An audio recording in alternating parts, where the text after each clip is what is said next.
અને પોરબંદર પાસે જૂના બોખીરા કરીને ગામ આવ્યું અને જૂના બોખીરા ગામમાં દેવતણખી બાપાનો જન્મ થયેલો.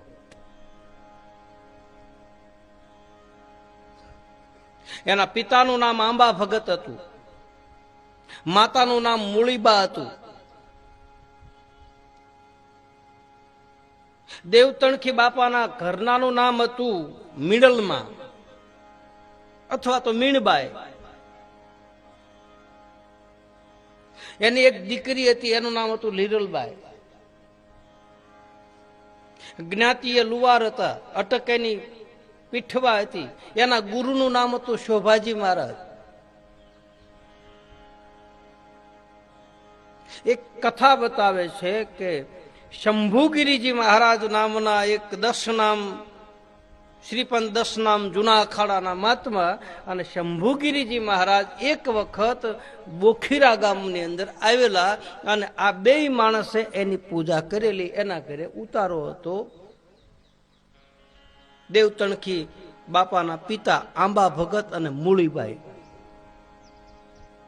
અને એની પાસે વ્યથા રજૂ કરી અને કીધું કે બાપજી, બોલે જાઓ, મારો આશીર્વાદ છે કે તમારા ઘરે એક પુત્રનું પ્રાગટ્ય થાય. અને ઈ પુત્ર દેવતણખી બાપાનો જન્મ અષાઢ સુદ બીજના દિવસે થયો, જે મોટી બીજ ગણાય છે. અષાઢ સુદ બીજ અને શનિવારના દિવસે દેવતણખી બાપાનો જન્મ થયો છે. પછી થોડો સમય, મૂળ નામ એનું વિરોજી હતું. દેવતણખી બાપાનું મૂળ નામ વીરો ભગત હતું. વીરા ભગત, પિતાનું નામ આંબા ભગત, માતાનું નામ મૂળીબાઈ, પત્નીનું નામ મીણબાઈ, દીકરીનું નામ લીરલબાઈ અથવા લીરબાઈ. લીરબાઈ 3 થયા. એક લીરલબાઈ કુંભા, એક લીરબાઈ ઘેરમાં થયા, ના ઘેરમાં. એ લીરબાઈ તે રામદેવજી મહારાજની સનાતન ધર્મની ધારાની માલપા થયા. અને એક લીરબાઈ, કોઈ કહે છે નીલમબાઈ, ક્યાંક નીલમ લખ્યું છે ને ક્યાંક લીરલ લખ્યું છે. જે હોય તે, બાકી એના દીકરી એક હતા.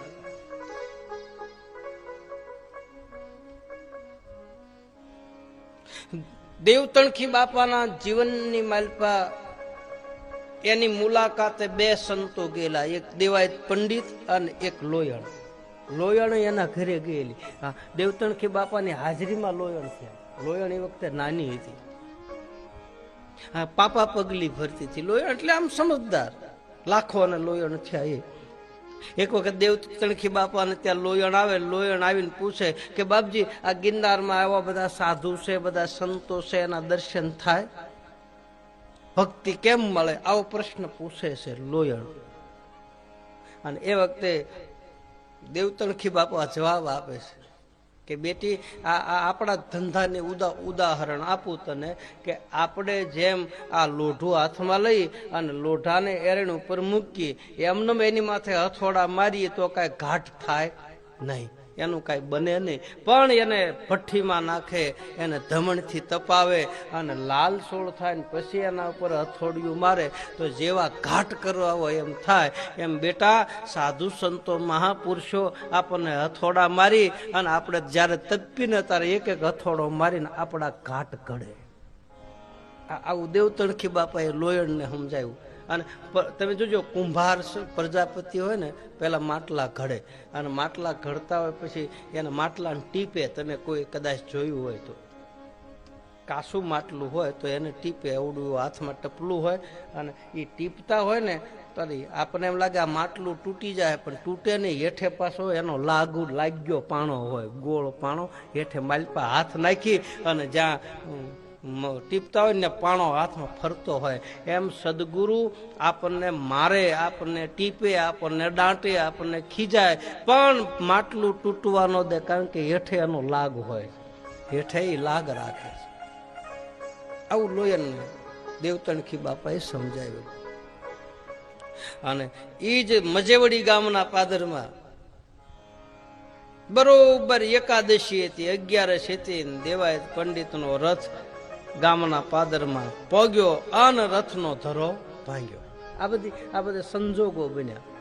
જેના જ્યાં હોય ને જેને જ્યાંથી જ્યાં મળવાનું હોય ને ત્યાં ઓટોમેટિક ભગવાન એને પોગાડી દેશે.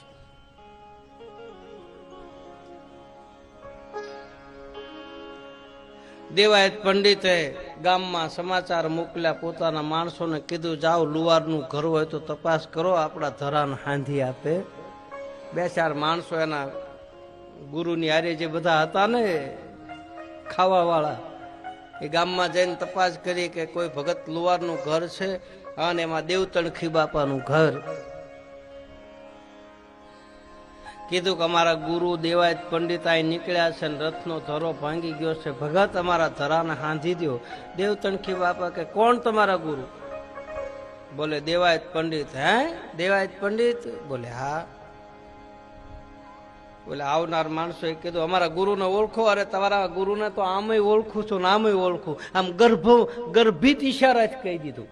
એના ચેલાઓ હારી હતા ને એને તમારા ગુરુને આમય ઓળખું છું ને આમય ઓળખું છું. તો તમને મળ્યા હશે? ના મળ્યા નથી, દર્શન નથી થયા. કેટલી નમ્રતા મહાપુરુષની, દેવતણખી બાપાની. પોગેલા સંત છે.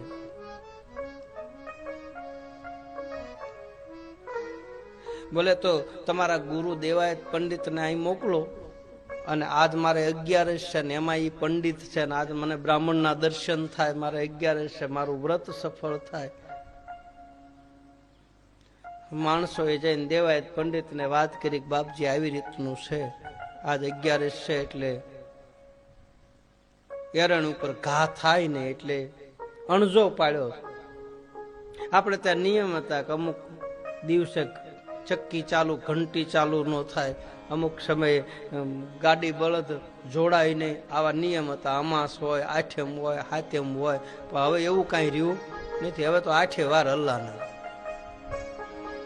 નક્કી જ નહીં. કે પેલા મહિનામાં 1 વખત બળજાને પોરો દેતા કે આ બળદને જોડાય નહીં, આ અમાસ છે, તેથી એના તેલ વાળા શિંગડા તેલ છોપડતા, ખરીયુમાં તેલ ચોપડતા, એને ગોળ ને એવું બધું ખવડાવતા. એક દિવસ એ જીવને પોરો રહે. એમ લુવાર 11 હોય, બીજ હોય, પૂનમ હોય, તે દિવસે હુતાર લુવાર એનું કામ બંધ રાખતા કે ભાઈ આજ અમારા રજા છે, આજ અમારા કામ નહીં થાય. તેથી એને બધાને પોરો રહે. આજ 11 દિવસે અણજો હતો અને દેવાયત પંડિતના માણસોએ કીધું કે આજ તો ઉપવાસ છે, અણજો છે. બોલે એને તમે મારું નામ દીધું હતું? બોલે નામ દીધું ને. મને ઓળખે છે? બોલે તમે ગુરુ પાવર કરે છે. દેવાયત પંડિત પંડિતાઈનો ઘમંડ છે. મારું નામ દીધું છું? બોલે હા. જાઓ એને જઈને કહેજો, એ કાંઈ જેમ તેમ નથી. વળી પાછા ગયા ને કીધું કે ગુરુ તો નહીં આવે. બોલે ન આવે તો ભલે રાત રહે ત્યાં ગામના પાદરમાં રાત રહેવી. એ કરતા હું તો હારા હાટું કહું મારા આશરે આવે, નકર રાત રહે ભલે ત્યાં રાત રહે, હવારમાં ધરાને હું હાંધી દઈશ. અત્યારે તો તમે લાખો રૂપિયા આપો, કરોડો રૂપિયા આપો, પણ મારું નિયમ હું નહીં તોડું. મારું નિયમ ઈ નિયમ. દેવતણખી બાપા કે દેવાયત પંડિતને જઈને કીધું છે ભાઈ આવી રીતની વાત થઈ, કે હાલો હું આવું. દેવાયત પંડિત આવ્યા છે, સન્માન કર્યું. દેવતણખી બાપાએ આવો બ્રાહ્મણ દેવતા બેસો. આસન આપ્યું. ભગત મારા ધરાને હાજી આપો. બોલે બાપજી તમે કહો છો, તમે તો પંડિત છો, શાસ્ત્રોમાં લખ્યું છે નિયમ કોઈ દી તોડાય નહીં. તમે જગતમાં જાહેર કરો છો ને તમે પોતે મારી પાસે નિયમ તોડાવો છો, તો કોણ માનશે તમારું? બોલે ગમે એમ કરો, મારે દેવલદેને ગોતવા છે. 6 મહિનાની દીકરી લીરલ ઘોડિયામાં હોતી હતી, એને અવાજ કર્યો, પંડિતજી તમારે દેવલમાને ગોતવા છે ને? દેવલદેને બોલે હા. તો દેવલદે ક્યાં છે મને ખબર છે. લે બધી દુનિયામાં ફર્યા અને કોઈએ સરનામું ન દીધું, અને 6 મહિનાની દીકરીએ કીધું ક્યાં છે એ તમને કહું. દેવાયત પંડિતે વિચાર કર્યો કે હું આ પોથી પડીને મરી ગયો. પાના ફેરવા કેટલા, બધી સાધુ સંતોમાં બધે જૂના ભોંયરા હતા, ગુફાઓ હતી, બધી આંટો માર્યો, કોઈએ સમાચાર ન દીધા. અને તે હા રોકાઈ જાવ તો ખબર પડે. સરનામું આપું અને મળી જ જાય તમને. અને બહુ ઉતાવળ હોય દેવતણખી બાપા કે બહુ ઉતાવળ હોય તો એક કામ કરો, આ ધરાને હું ગરમ કરવા મૂકું, એરણ ઉપર મારા ઘા તો ન થાય એટલે તમારા બધા સેવકો છે એમાંથી કોકને કયો એનો પગની ઘૂંટી રાખે અને એના ઉપર હું મારો ધરો રાખું અને તમે તમારા હાથે ઘણનો ઘા કરો તો હાંધા મેળવી દઉં. હવે ઓલા 750 શેલા હતા એને સામું જોયું ગુરુએ. કે હાલો કા કે આપણે એમ તેમ પગ ભાંગો તો ગુરુના ઘરના ખોવાઈ ગયા, આપણે શું? એક પછી એક મીંડ્યા હરવા. ઘરના ઘા પડે ને તારે ખબર પડે હાસા શેલા કેટલા છે એમ.